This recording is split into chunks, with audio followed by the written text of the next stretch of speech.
लोकसभा चुनाव 2024 की तारीखों का ऐलान हो चुका है। 543 सीटों के लिए 7 चरणों में मतदान होगा। मतदान की शुरुआत 19 अप्रैल से होगी और नतीजे 4 जून को आएंगे। चुनाव आयोग ने अपनी प्रेस वार्ता के दौरान चुनाव पर्व को लेकर सभी को बधाई देते हुए तिथियां घोषित कर दी है।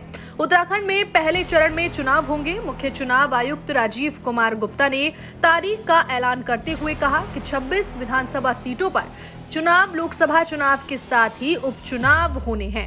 543 सीटों पर लोकसभा चुनाव होंगे। लोकसभा चुनाव के 4 जून को नतीजे आएंगे। चुनाव 7 चरणों में होगा। पहले चरण 19 अप्रैल, दूसरा चरण 26 अप्रैल, तीसरा चरण 7 मई, चौथा चरण 13 मई, पांचवा चरण 20 में, छठा चरण 25 में, सातवां चरण 1 जून और नतीजे 4 जून को घोषित किए जाएंगे। पहले चरण में 19 अप्रैल को 102 सीटों पर मतदान, दूसरे चरण में 26 अप्रैल को 89 सीटों पर मतदान, तीसरे चरण में 7 मई को 94 सीटों पर, चौथे चरण में 13 मई को 96 सीटों पर, पांचवें चरण में 20 मई को 39 सीटों में, छठे चरण में 25 मई को 57 सीटों पर और 1 जून को 57 सीटों पर चुनाव होंगे।